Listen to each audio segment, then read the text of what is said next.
I've been listening to your podcast for a while now, and I love the content and the brutal honesty. As an attorney who fought against COVID mandates, I follow a lot of dissenting medical and legal voices and read a lot of great stacks. But your posts and podcasts are amongst my favorite. Thank you for all you do. Legal Glass, thank you so much for that lovely comment, and thank you for subscribing to my Substack. Helgi, hi Ahmed, all the best and lots of love from Iceland. I've been researching all this stuff since around 2009-ish, and I have to say that your podcast is one of the best in the space so far, and I fully support your change to start charging for every episode. I didn't even know that you had a paywall before. If you're ever in Iceland, please come by and visit me in my brewery in Hella. Wow. Well, I hope I do get to visit Iceland, and I'll definitely give you a shout if I come. And Jewel, I believe you're one of the few out there that is not controlled by ego, arrogance, pride, money, or coercion.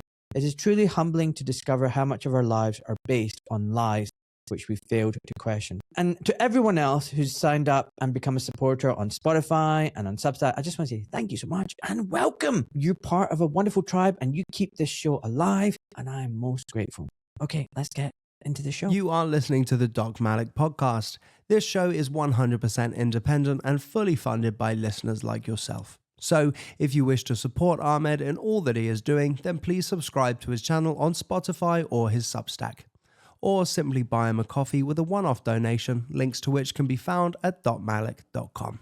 Now, let's get on with the show.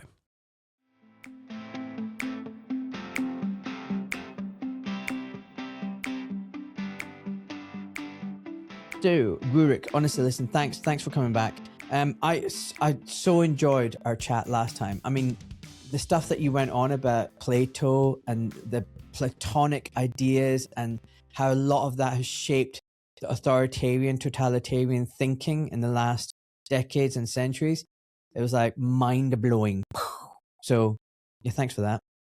Well, I had a great time. Thanks for having me back. And yeah, I was surprised that we had such a esoteric talk, but I guess there was just something in the air that night, you know. We just felt like it.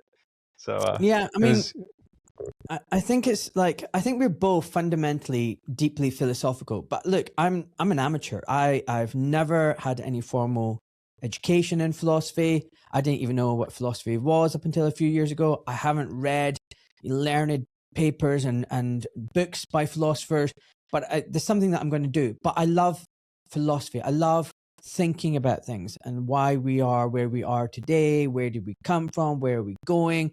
Just these thoughts. I always map them out in my head. And I think you're very similar. Am I right? Yeah, I guess what I would object to or quibble about is calling it philosophy. I know the word means like what, love of knowledge or something. But, you know, I think that what has occurred is a kind of brand capture where, like, for example, if you want to search for something online, you'll say, I'll Google that. You know, you're trying to say I'll search for it, but the brand capture of Google has become so powerful that it has become a verb. And in the same way that, like, you know, you have a runny nose and so you get a Kleenex. Kleenex is not a handkerchief or a tissue. It's a company name, right? So on and so forth. So philosophy is kind of the same thing. I see it all as a social engineering project. So when I say philosophy, I think of it as, you know, with a capital P and with a trademark at the end. Philosophy, TM, is literally everything that is derived from Plato onwards, which justifies and expands the social engineering project. So I think we have a love of you know, learning and trying to make sense of things, but I think that pretty much 90% of the philosophical tradition that has been produced by the West is not only garbage, but it's pure evil, actually. And wow. if I could, I'd round up all the philosopher texts and I would burn them. but you know, maybe people aren't ready for such drastic actions yet. Well, listen, no, I love that. Look, I was thinking last time we went back in time, 2,000 years, even more than 2,000 years.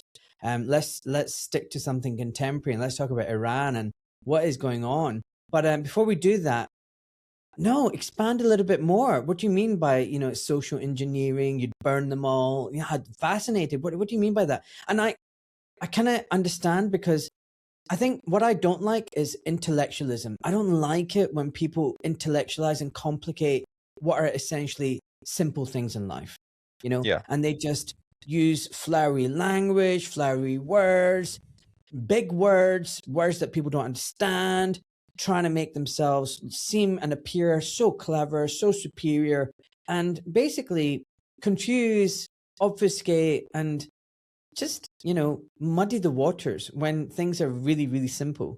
And I think that is some of what I see in social philosophy, but For sure.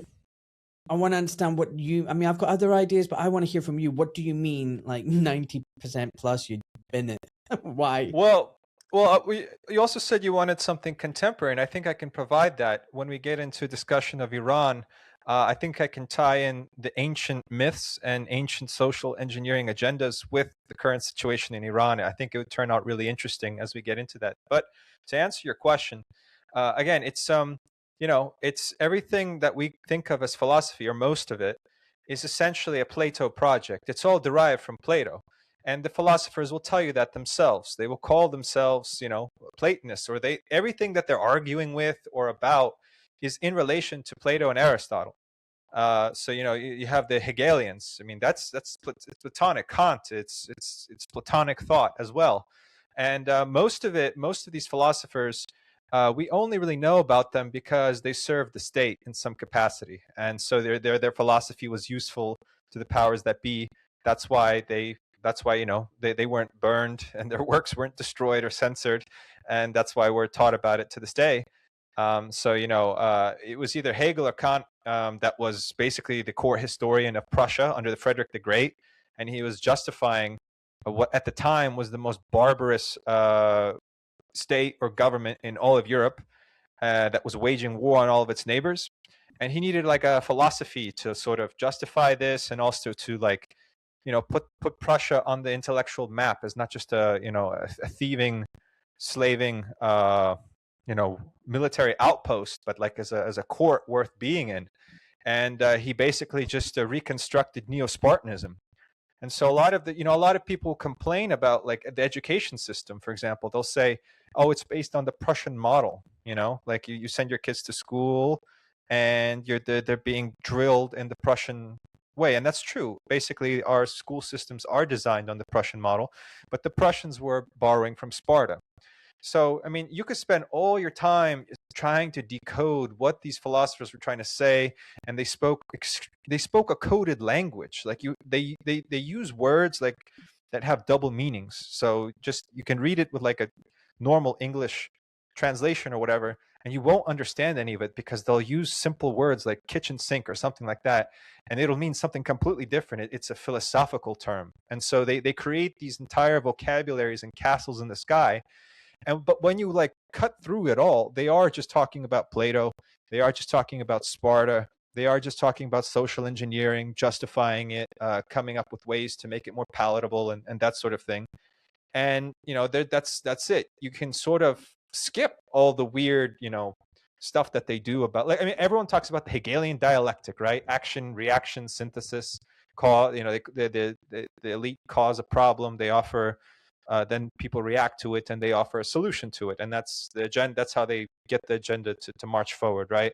Action, reaction, synthesis. And it's like, yeah, that's true. But this was postulated in the context of philosophy. The cover for it was, oh, this is like some sort of philosophical musing or whatever. In reality, as we have discovered for ourselves, the Hegelian dialectic was quickly taken from being a philosophical concept, which I don't think it ever was, and it was used for social engineering. So how is it like that's? I mean, it's a direct example of what I'm talking about. The guy who comes up with Hegelian dialectic is the guy who's basically shilling for Neo-Sparta, Prussia, and he's the guy who and this method of coercing people and getting them to move along with the agenda. This is basically our go-to frame for understanding what's being done to us now. So I think the connection is really there. It's really evident if you just sort of, Okay. Yeah.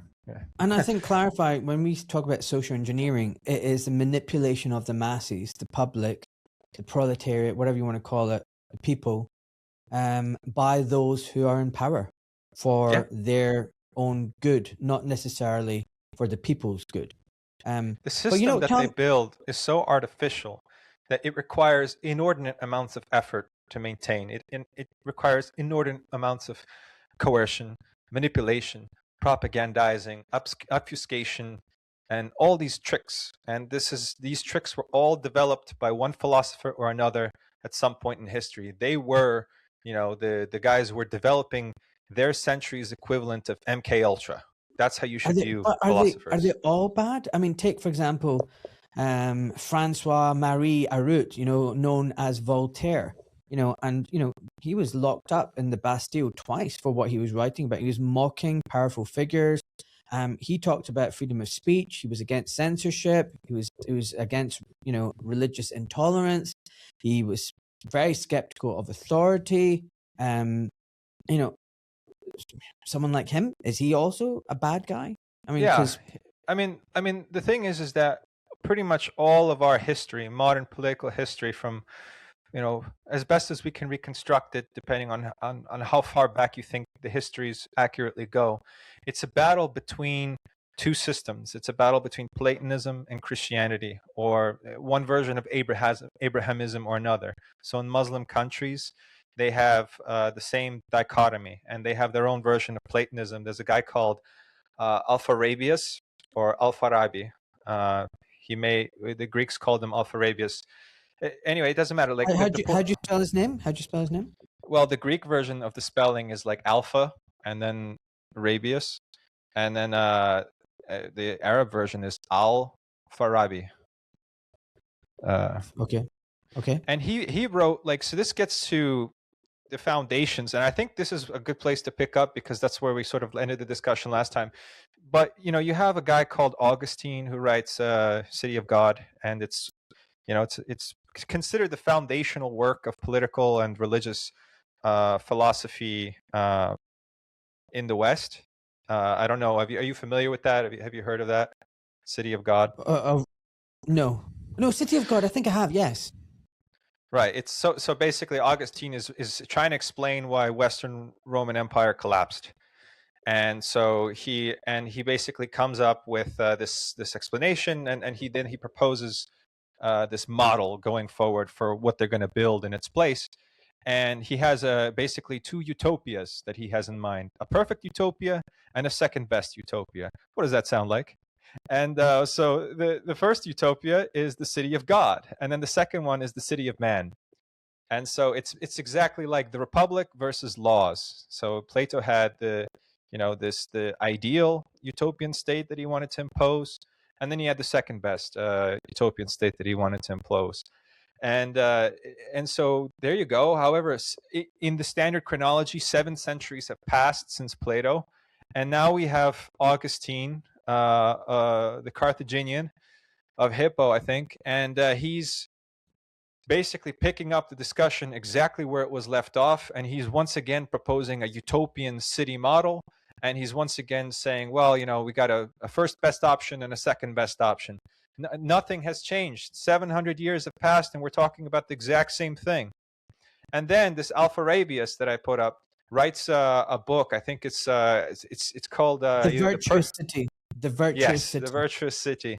And wouldn't you believe it? It's about a utopia government, and it's once again it's talking about how he's trying to say, how can we he's a Platonist. He's saying how can we actually make the Platonic model work? And he said he wanted a philosopher prophet. He wanted So hierarchical but harmonious order. Hierarchical to me means there are people at the top and there's people at the bottom. There's people at the top who make the decisions and the people on the bottom who don't. There's people at the top who have all the wealth and power and the people at the bottom don't. I'm not for hierarchical. Now, some might say, Ahmed, you're just a, idealist. This isn't a reality. This is human beings are messy and some are better than others. And, this isn't communism. Some people at the top have to make all the decisions. The smarter people have to. And the people at the bottom, the lazy, dumb people, well, they just need to be told what to do. Are we being unrealistic here? Well, the devil is in the details. Yes, people are different. Yes, there are smarter and more conscientious people, but that is not the criteria that decides who gets to be a ruler and a gold-souled aristocrat or a philosopher king or a virtuous prophet. But just to finish on that, just a quick thing. So he's basically describing what Muhammad will have to be. Okay, like he's creating the template for a Muhammad to step into it. You see, and he's also basically describing Lycurgus. He's saying we need a prophet lawgiver to come along. Okay, and this gets a little bit weird because he's ostensibly a Muslim writing in the 10th century or the 9th century according to the standard chronology.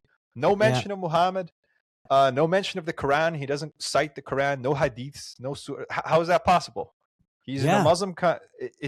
First of all, the timeline doesn't make sense. And even if it is the correct timeline, it's so baffling that Augustine, who wrote City of God, which is talking about these exact same concepts as Plato, supposedly 7 centuries after Plato.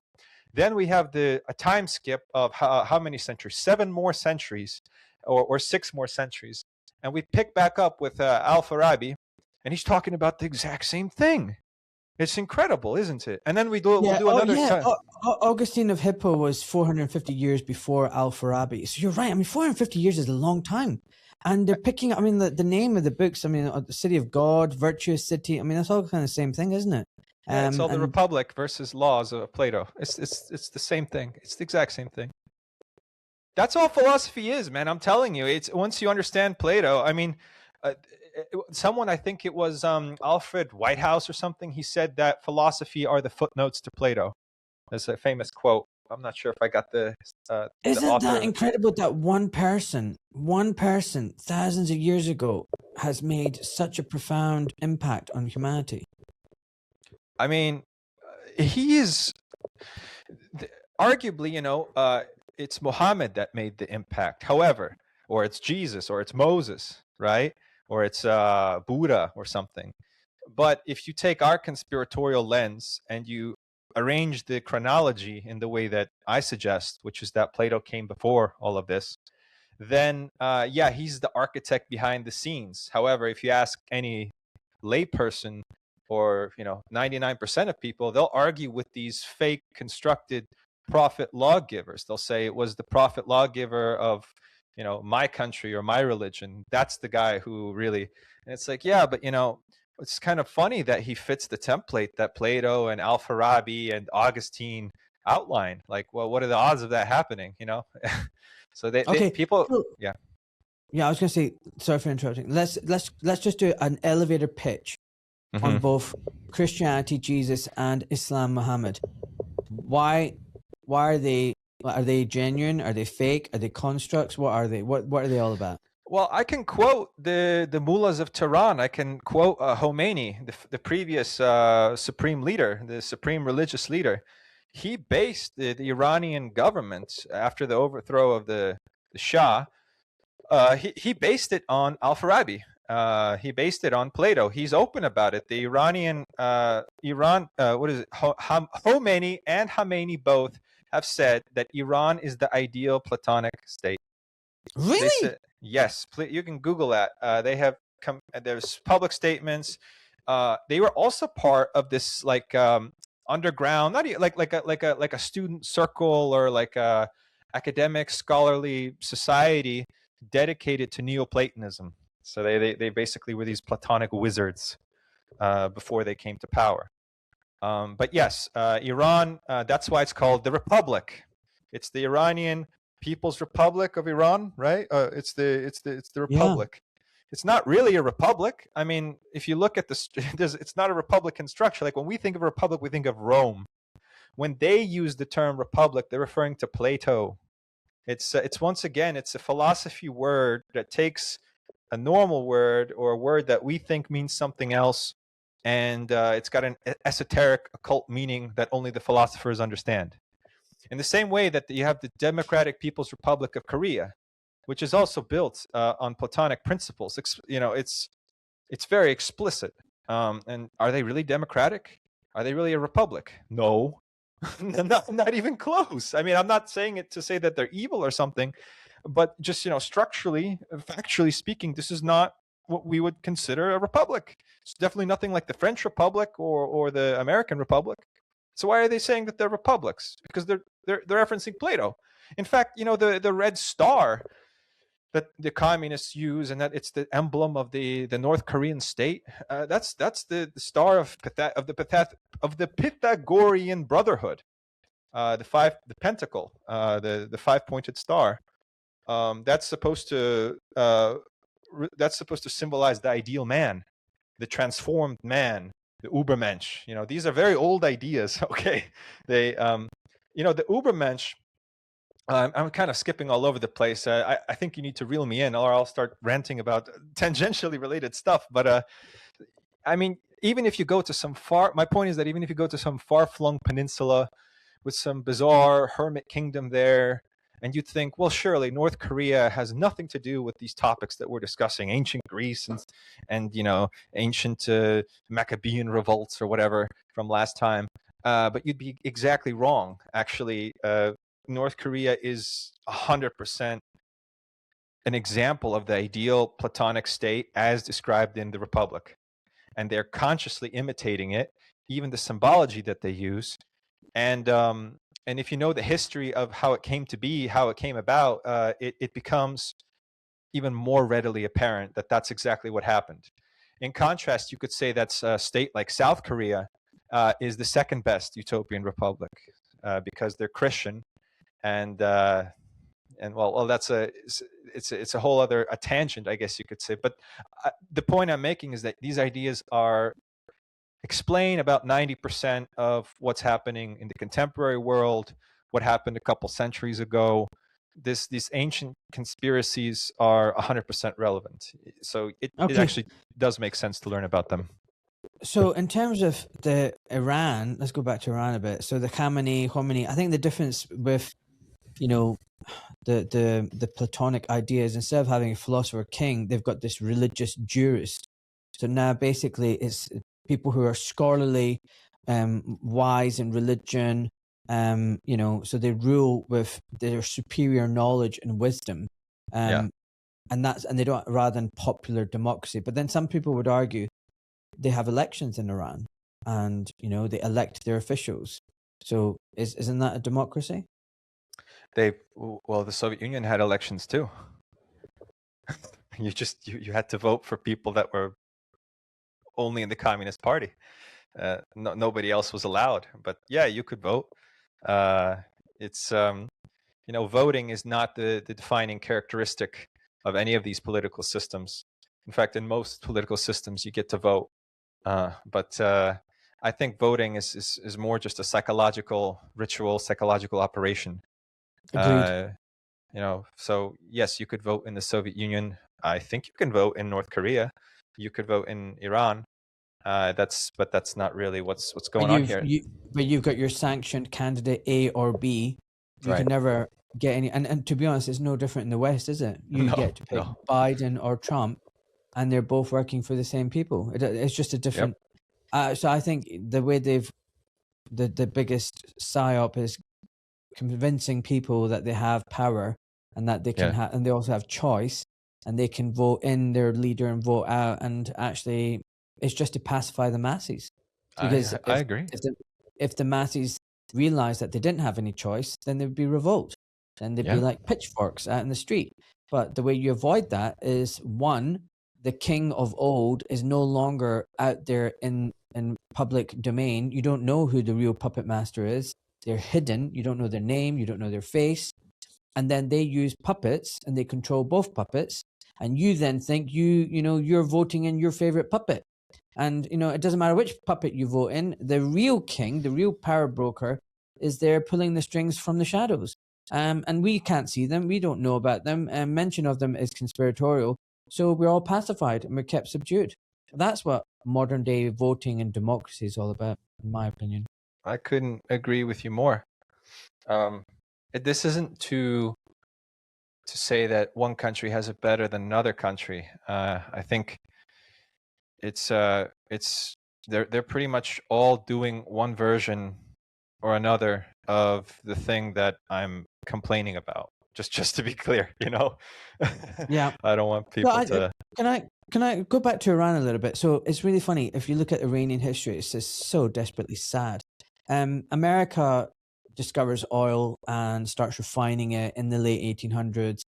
Britain doesn't have any oil. Everything's based on coal. They've got massive coal reserves. That's what drove their industrial revolution. They've got coal ship powered, steamships and navy ships, but they want oil. And now suddenly oil is discovered in the southwest of Iran, and the Brits are all over it, and they get leases, and they convince the local people and the Shah, whatever. And suddenly they set up this company called the Iranian Oil Company, and they make a lot of money from it. But the thing is, they put their own puppet leader, this guy who's just a captain, a cavalry officer, whatever, as the Shah, and in return he gets to be the Shah. He's trained by the West, and some like 95% or whatever, I'm not sure the exact number, but a lot of the revenues of Iran, all the oil revenues, go to Britain. So even though the company is called Anglo-Iranian, the Iranians get very little of any of the actual oil that's from their land. It's worse than that. There's many people, conspiracy theorists, Iranians, who believe that oil goes to Israel and that it's now controlled by Israel. And people have been arrested, apparently, for bringing that up. There you go. There you go. But let's go before even the Israel. So the Brits now control this oil, one of the biggest oil sources in the world, I think second only to Venezuela, and they've got gas there as well. So they're very happy. They're making lots of money, lots of profit. But then this very pesky, annoying guy called Mossadegh comes along and nationalizes the oil in 1951, I think, or something like that. And now all their revenue stream just disappears. All this oil just is gone. And they're absolutely furious, and they want to take it back. They convince the Americans that, these guys are going to be communists and they're going to be allied with communists. You need to help us. And I think it's called Project Ajax or Boot, depending whether it's CIA or the Brits. And then they take back the oil company because they basically do a coup. The first coup doesn't work. The second coup does. And what do? They infiltrate Iran. They pay all the media companies to broadcast propaganda against Mossadegh, talk about him becoming communism, talking about how he's going to destroy Islam and, cancel Islam in Iran, which obviously gets people upset. He pays for rioters and agitators to make it look like the country's falling apart and there's troubles everywhere. And he pays, people who are loyal to the Shah in the military. And then they do this coup and they defeat Mossadegh. They imprison him in his own house, and he dies in his own house in the late 60s. And it's desperately sad. And then the Shah comes back. He's tyrannical. He's authoritarian. He's a playboy. He's got all the girls. He's got his harem. He's got his jets. But as before, all the oil goes to Israel and Britain. And it was Israel because Israel, Mossad and Israel and MI5, MI6, whatever, they train the Shah's authoritarian troops, the His secret police, the Sawak, whatever. Savak, or whatever. And they train his secret police. They keep everybody under control. There's nothing philosopher king about him. He's just a tyrant. He's a playboy of the West. And then, people are getting upset. Now, what the Americans and the Brits are very good at is they promote their tyrants, but when they realize that their lifespan is coming to an end and people are getting a bit agitated and getting wizened up to this and getting pissed off, they will bring down their own tyrants and replace them with their other new tyrants, which is it's just the playbook. So they go, right, you know what? We've had enough of this Shah. Things are getting a bit too difficult. He's not going to be good for us anymore. And it's interesting, near the end of his term, the Shah started speaking out against the influence of Israel and the Israeli lobby and everything. And I think he saw the writing on the wall. He was like, right, I've had it good for a while. These guys are going to pull the string on me now. Great, I'm going to start speaking out. Yeah. And then the Ayatollah was actually a CIA-trained guy. And he was harbored and protected in America, in Paris, in London, and then they injected him. Now, what I don't know is, did the Ayatollah go, right, great, I'm in power now, screw you, and I'm going to run my own show?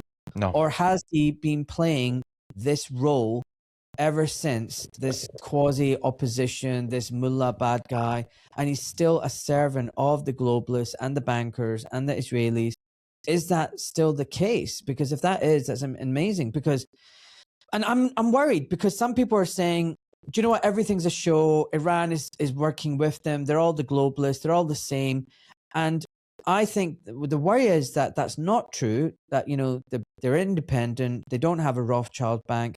And by falling for the propaganda that they're all controlled, we kind of like dismiss what's actually happening, which is, you know, a legitimate sovereign country is being taken over, run by despots. I agree, but still people who are standing up against the empire. I don't know what it is. Are they part of the empire? Are they playing their role? Or are they a legitimate country that's run by despots and, you know, being attacked?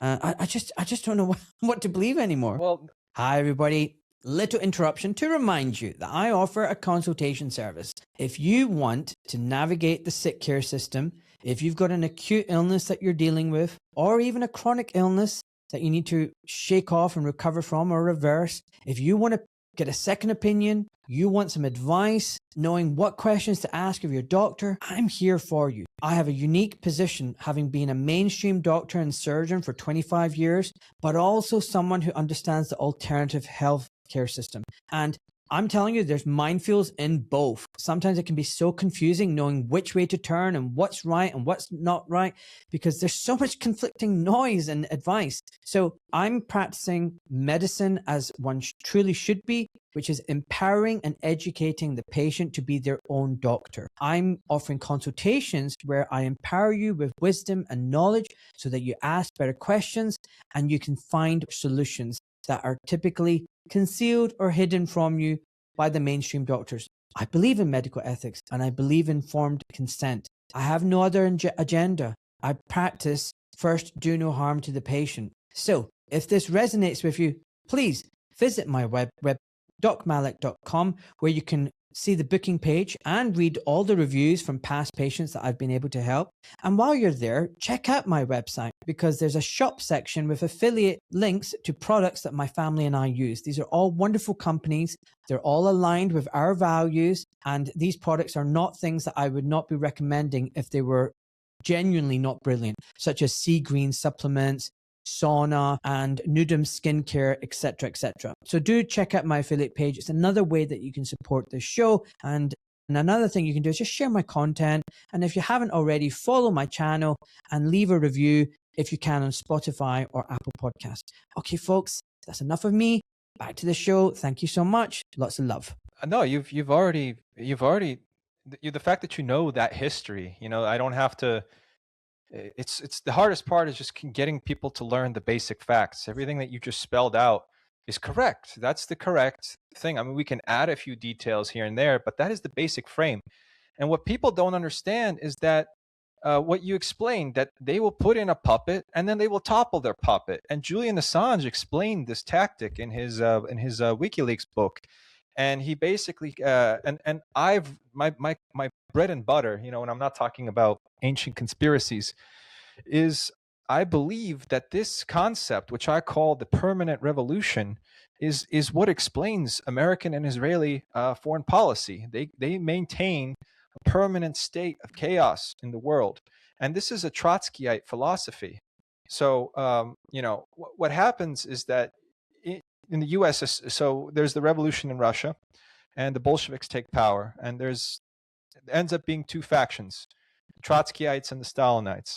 Stalin wins, assassinates Trotsky, and the story tends to end there in the standard recounting. In reality, though, the Trotskyites move to the West.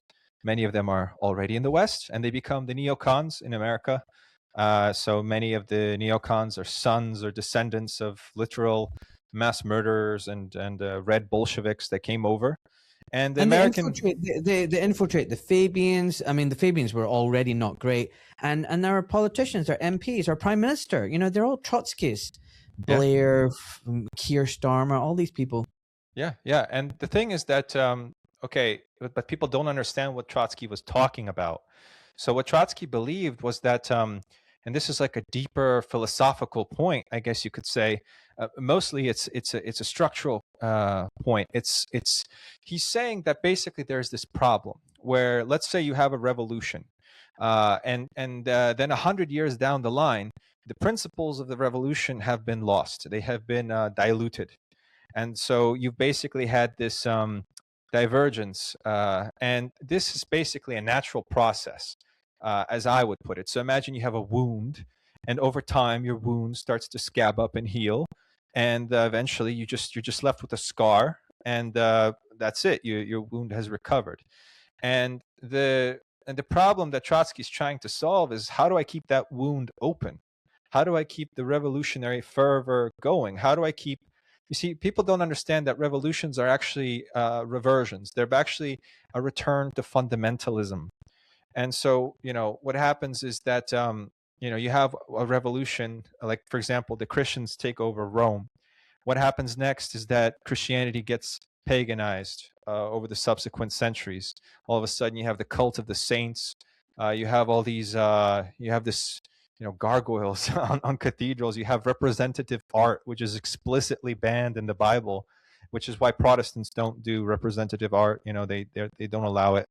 That's the same. That's the same in Islam. Yes, exactly. They're both getting it from the same source, and actually, that source is Plato, because Plato bans all representative art. We talked about it last time. So yeah, and but obviously, Catholicism and Orthodoxy allowed it. You have icons and so on.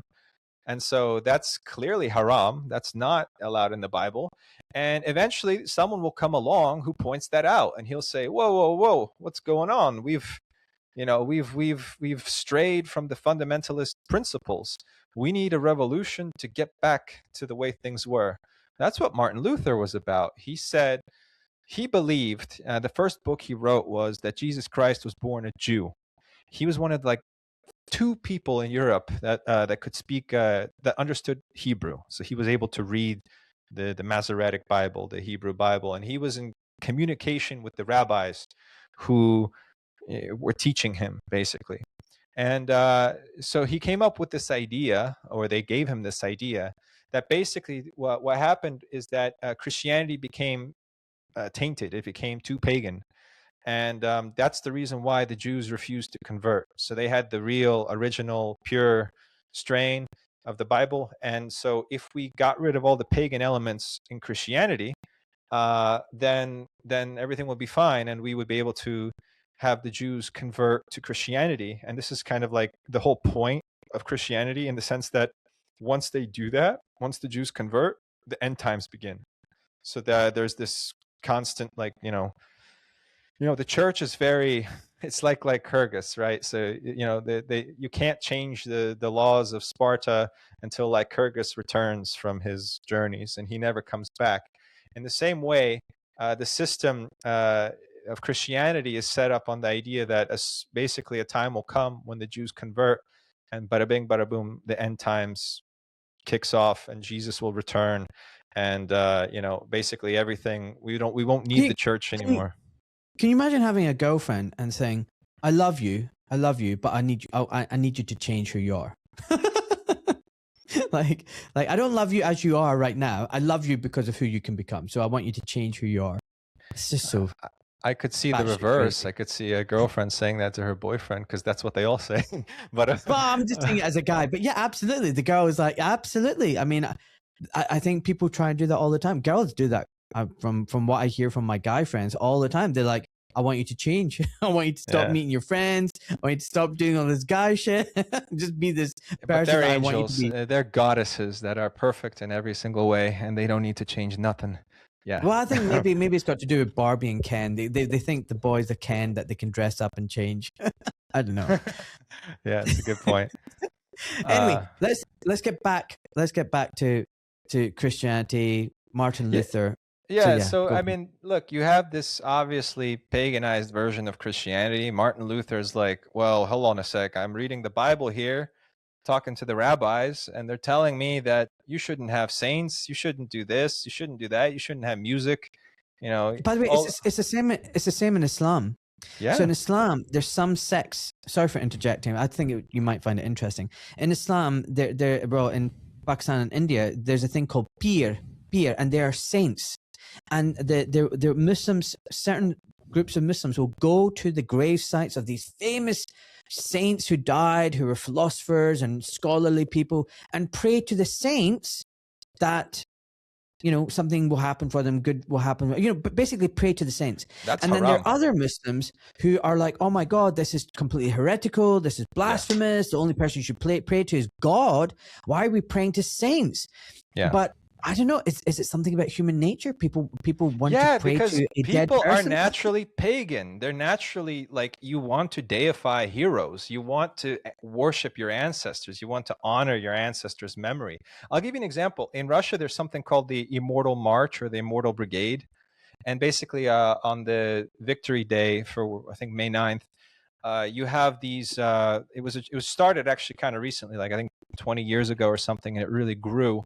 It was, you would just start marching in the street with a photo or a banner of your loved one in your family who had died or who had served or who was in some way involved in World War II, which was a big deal, obviously, for Russia. And so that, you know, you'd walk and you'd have candles and you'd have flags and you would have the photo framed and held or put on a placard and raised above your head. I participated in these marches 3 times. I took my dad, and for him, it was a deeply religious, moving experience. You know, he's a kind of a stoic man, but he was very emotionally affected by it. I could tell, and you know, so it was a great treat for him that I said, you got to come and we got to do this, and I'm gonna have a picture of Grandpa ready to go, and you know, we're gonna go out there. So the church, Nice. yeah, well, Can I quickly show you something? yeah. So this is in Lahore, Pakistan. It's Data Darbar, the shrine of Ali Hajveri. And my dad, God bless his soul, took me here in 1989. I was only 14 years old or something like that. 13 years old. I didn't even know what all this was all about. And the funny thing is, this guy, I mean, he's not even in our sect of Islam. My sect of Islam is really batshit crazy.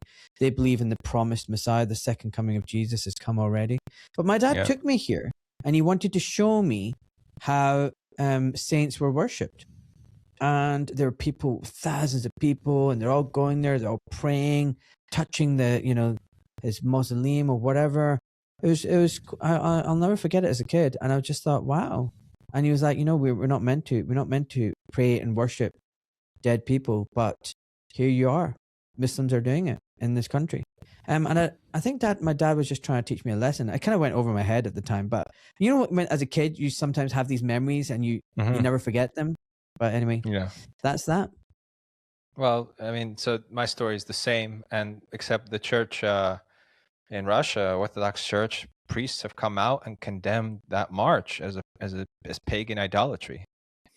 And well, you can see why they would say that, because you're honoring the spirits or the soul or, you know, the memory of your loved ones, and you know, that's very haram. Like, and then Well, this. But I don't know why that's wrong. Like, I think that's one of the saddest things about humanity today. Like, I've been to quite a lot of funerals in the last few years, and I really get disappointed every single time. You know, you go there, whether it's a secular one or a religious one, it's all about, well, the religious ones, it was all about Jesus dying from the cross and blah, blah. And literally there's like one mention of the person who died. I'm like, wow, like where have we remembered this person who died? Where are the people talking about who this person was? And then the secular ones are a little bit better. They talk about who the person is, but it's all very, I don't know, mechanical. And once it's done, that 20-minute service or whatever, half an hour, because it's all quick, you know, they're being cremated, next one coming. And it's like a business model, quick. You know, they go to a wake, they have a few drinks, and then that's it. And then you never remember the dead. You never talk about them. You never, and I think the moment you stop talking about them, then that's when they're truly dead. And I think, like in South America, there's a culture, you know, where the Day of the Dead, where they talk about their ancestors, they take out the photos, they remember them. And I think, isn't it a shame that? Oh my God, yeah, dude. The priests who were condemning what the march in Russia compared it to the Day of the Dead and said it was a disgusting pagan practice. Yeah, but it's not disgusting. Not disgusting. Well, we can explain why they think that. I mean, I spend a lot of time on that, but basically, yeah. the goal of Abrahamism is to eliminate ancestor worship. And so basically the thing that roots you, last time you asked me what would I recommend, or like, what do I believe? And I told you, I believe in ancestors. Like I have to, I feel like I want to restore my connection to the people that came before me, and to, think about the future of the people that come after me. I have to, not be a parasite, but like someone that a strong link in that chain. And that's exactly what Abrahamism is designed to destroy. I mean, they claim that they have family values. This is not true. Obviously, the average Christian, or the average Muslim probably does have family values. They probably have a wife and kids and, grandma and grandpa. Yeah, for sure. But, if I were a Martin Luther or a Trotsky, a religious fundamentalist, I'd look at the texts and I'd say, what you're doing is haram. And let me explain why it's haram. Because, especially the New Testament is especially bad about this. It's filled with stuff about cut off your family, take out the sword and drive away your brother. Like in the New Testament. Yeah. Have you heard that quote from Jesus? I come with a sword. No. Just you can just Google it. Jesus says, these sort of Christian crusaders online who are like complaining about the Rothschilds or whatever, they like to quote that a lot. And Jesus says, I come with a sword, and they end the quote there. But there's like a ...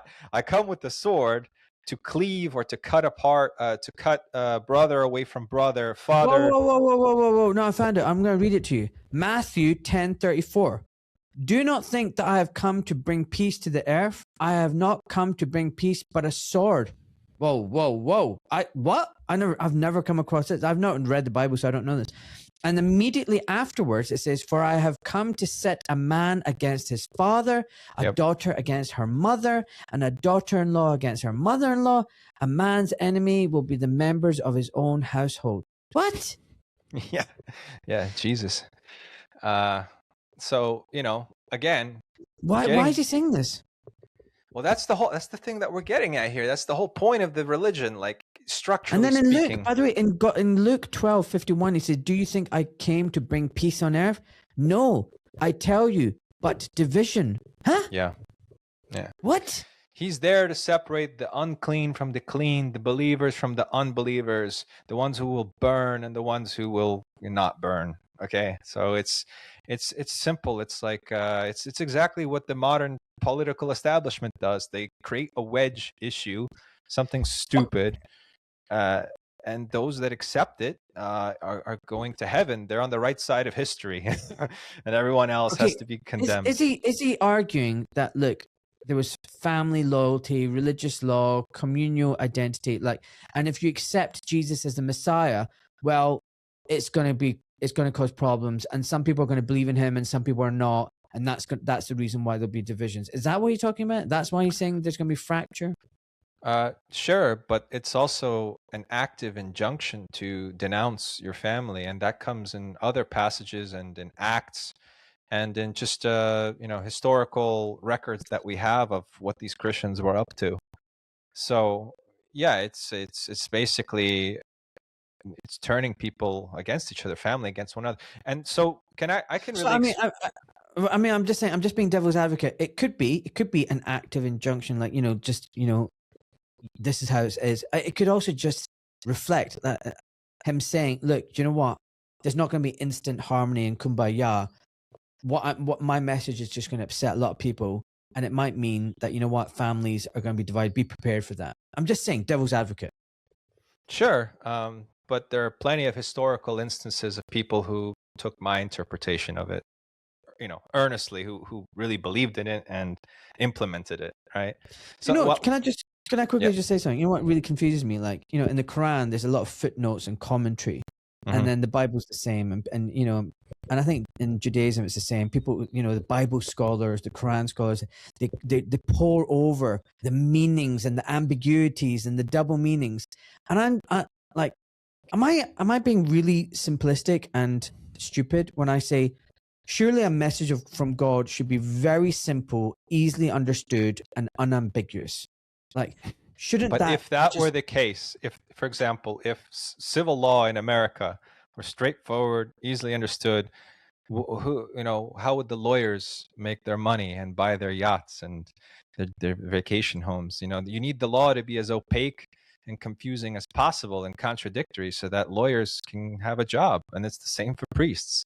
You need somebody to interpret God's yeah.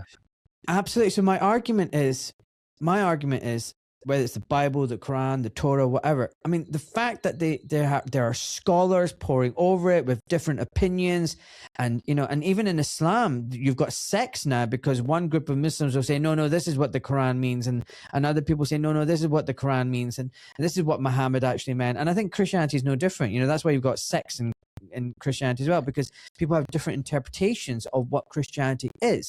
And I'm just saying, if this was genuinely a God-given tome of work or message, I don't think it would be like that. I don't think it would be ambiguous or confusing. I don't think you need to be a scholar and study it. I think it would be self-explanatory. I think God would make it simple so that every one of his children would understand.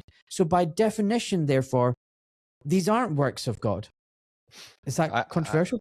I can't even imagine the mindset of a person who genuinely thinks that God wrote these books. So it's hard for me to even step into that frame of mind. But if you're just in general, the problem is ideology.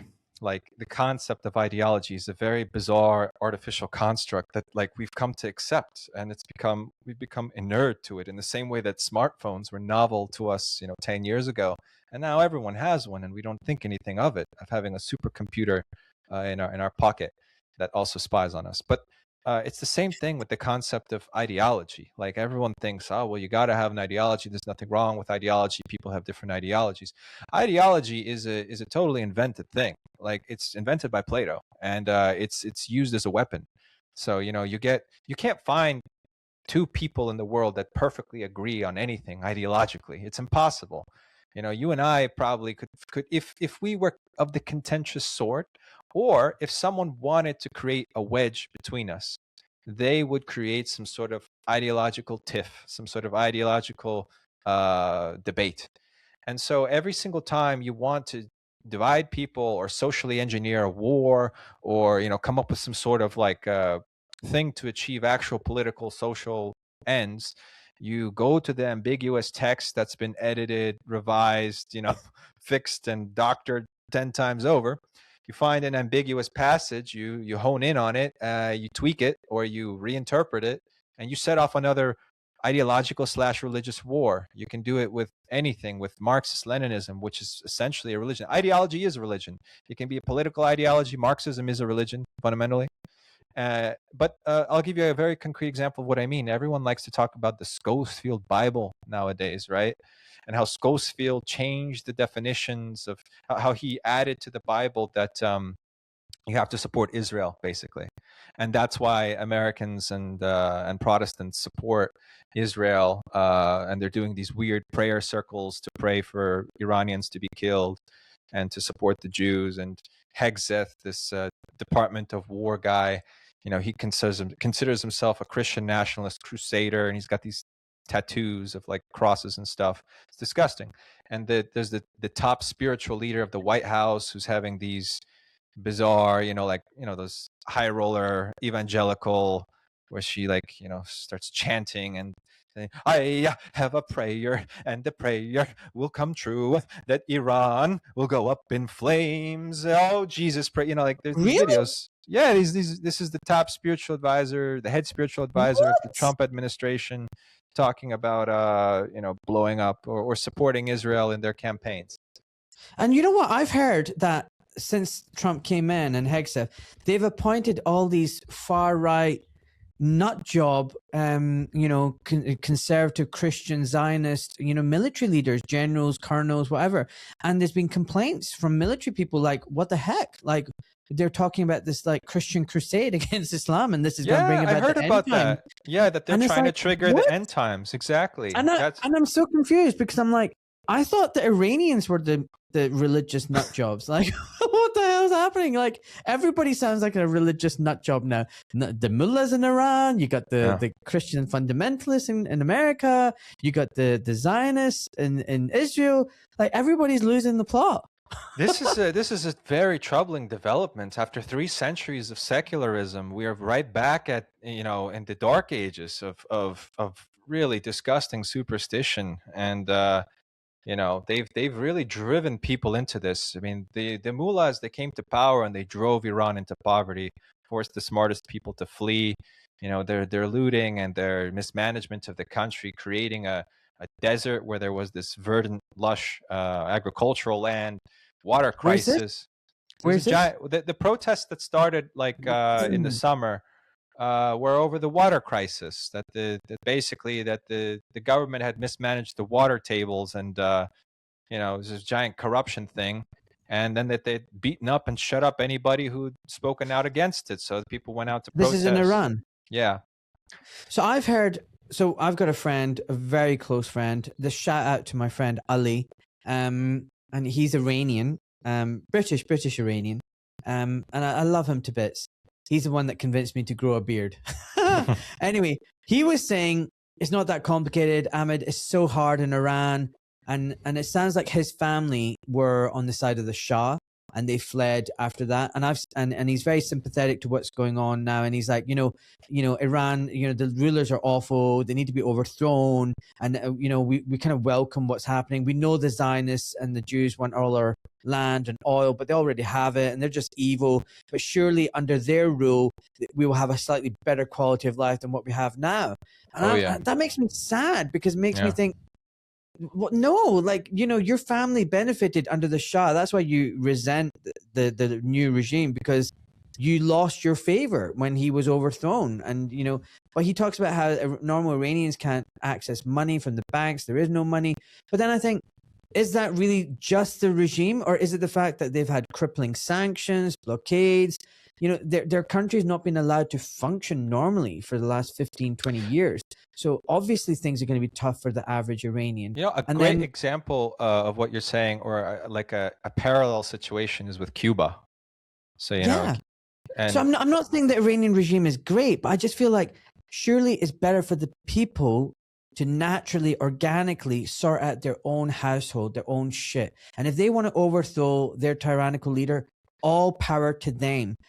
I cannot come round to supporting a Zionist, imperialist bunch of people overthrowing another country. I will never support that. I will never cheer that on, if that makes sense. Yeah, and the goal is to literally bathe the country in rivers of blood. Like, that's, I mean, the fact that these Iranians support the bombing of their own people. I mean, Tehran is getting pounded. I mean, the footage is coming out. It's getting the Gaza treatment, or it will soon resemble Gaza, is what I'm trying to say.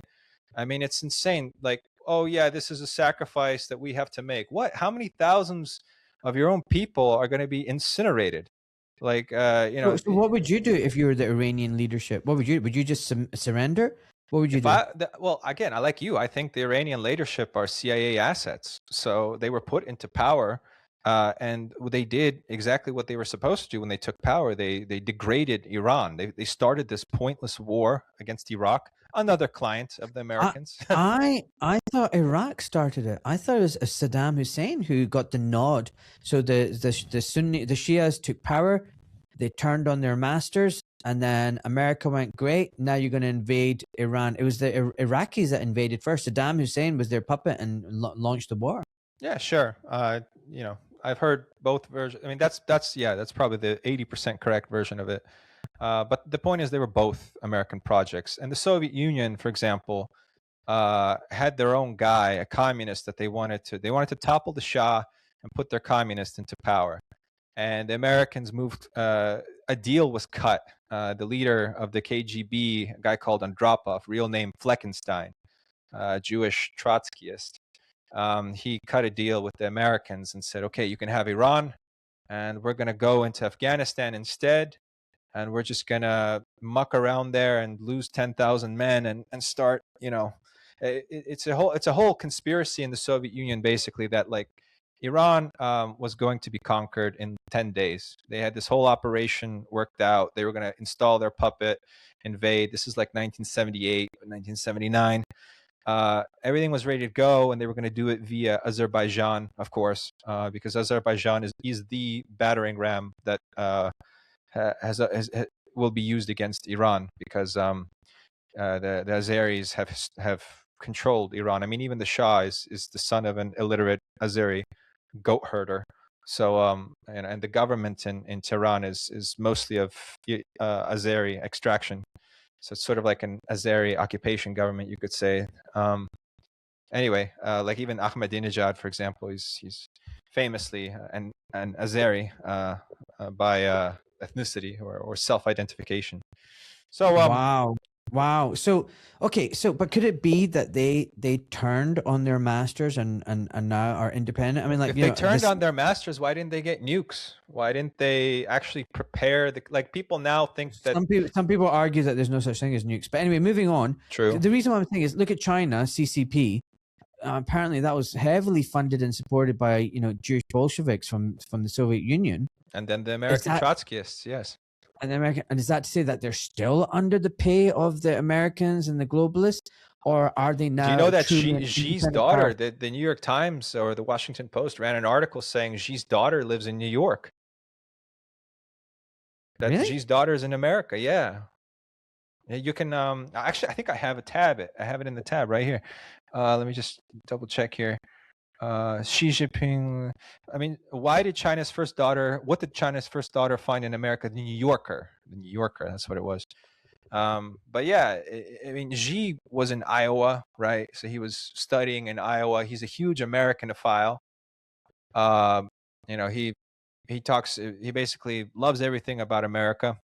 And ever since he came to power, or since he rose the ranks, China's experienced purge after purge after purge. There was a recent purge a couple of months ago. Some top generals were arrested, accused of treason or corruption or something, and gotten rid of.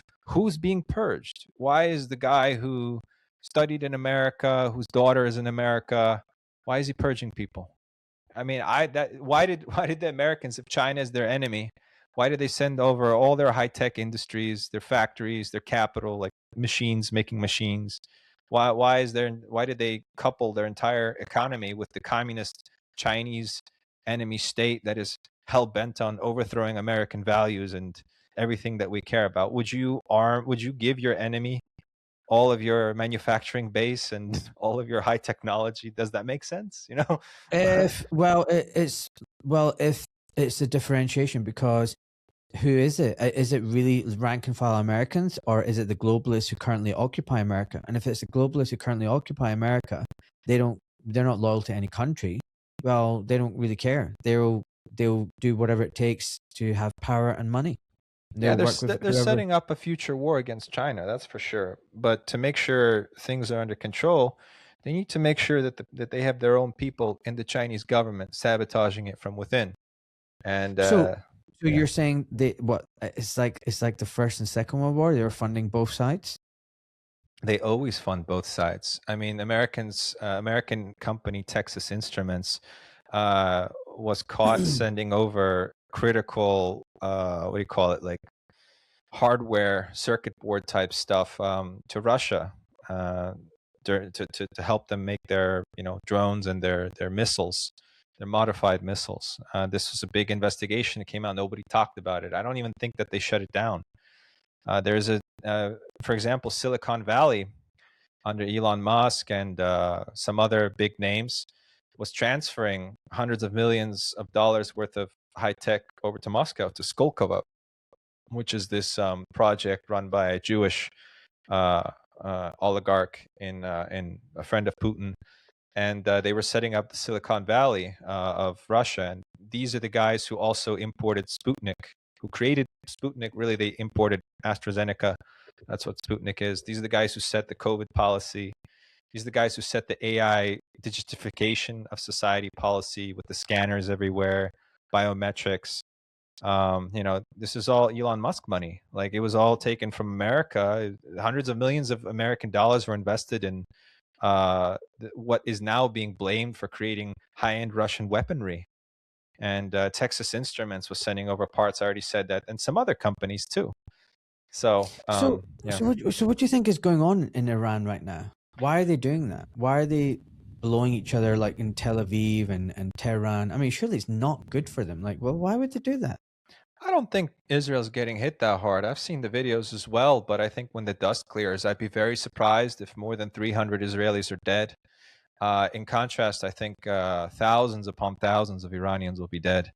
And I think that basically, I wrote these articles where I said that Iran would be toppled immediately, that they would not put up a fight, that this is a paper tiger, that everyone in that government was either an American or an Israeli asset.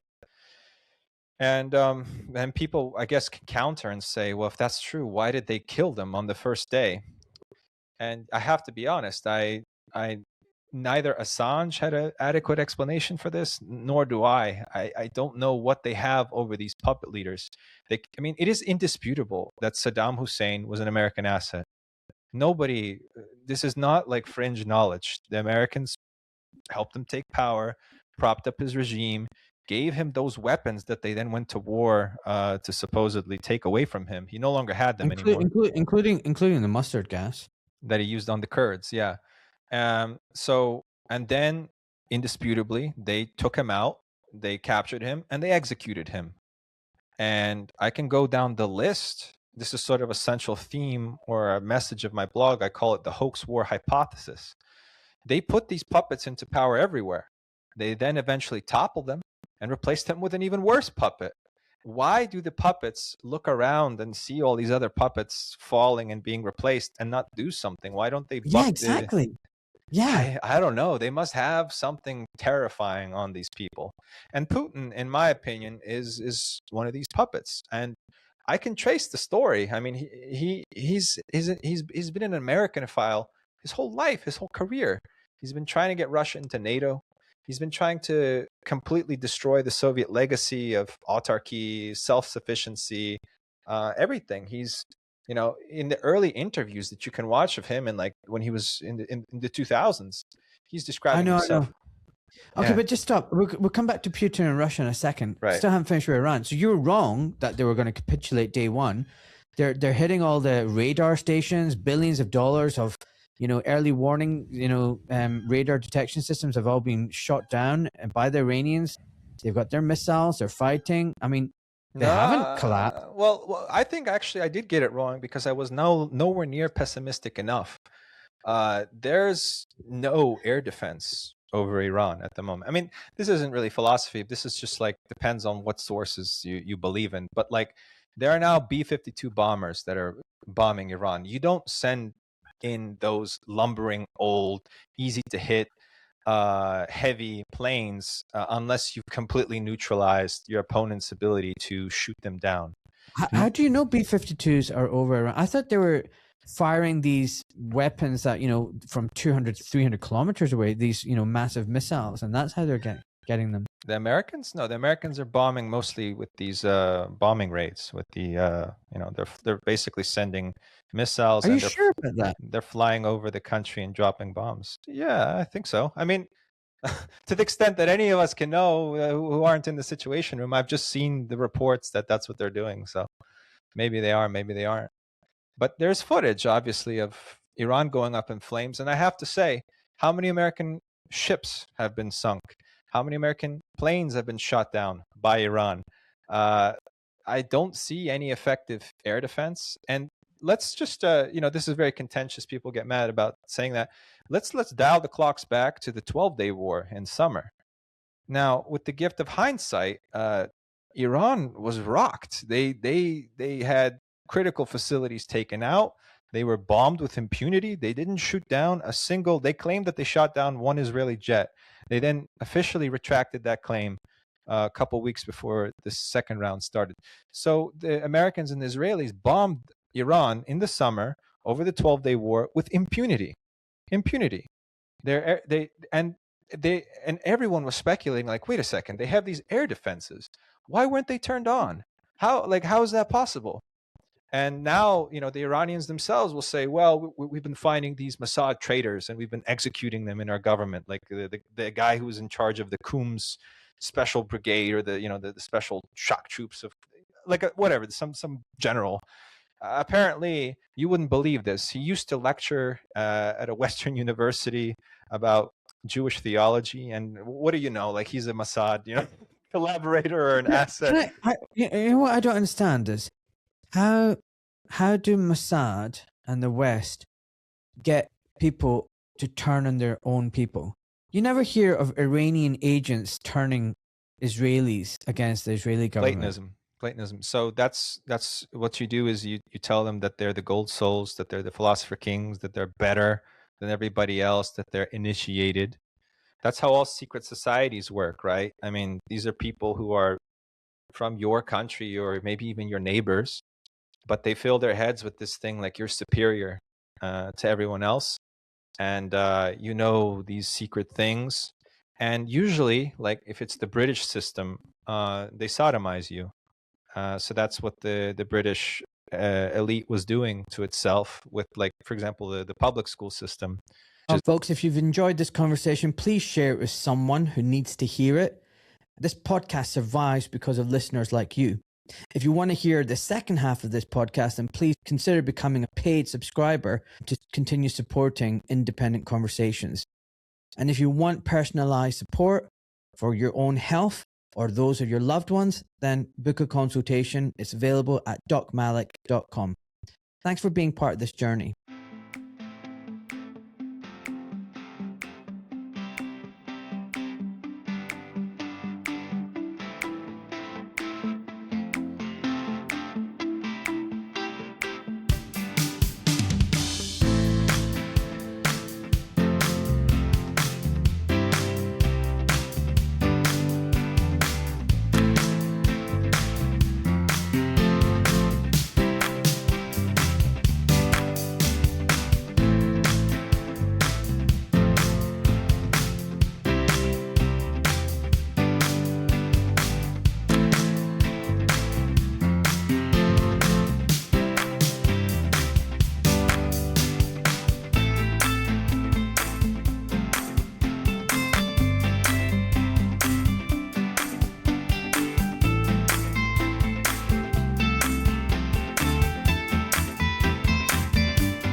I, Ahmed Malik, am a private civilian protected by the Geneva Convention. My Substack, social media posts, and podcasts are my personal experiences, observations, and opinions. This information is for educational purposes only. Although I am a doctor, I am not your doctor, and I am not providing medical or legal advice to you or to the wider public. I am not licensed or registered with the GMC or any other licensing board. The responsibility for the interpretation, due diligence, and use of the information from my Substack and my podcast lies with you, the viewer and or listener. Please do your research and use your discernment. It is not my intention to harass, intimidate, offend, defame, conspire, blackmail, coerce, or cause anxiety, alarm, or distress to any man or woman, and the information presented here is done so with peaceful and honourable intentions. Enjoy, folks.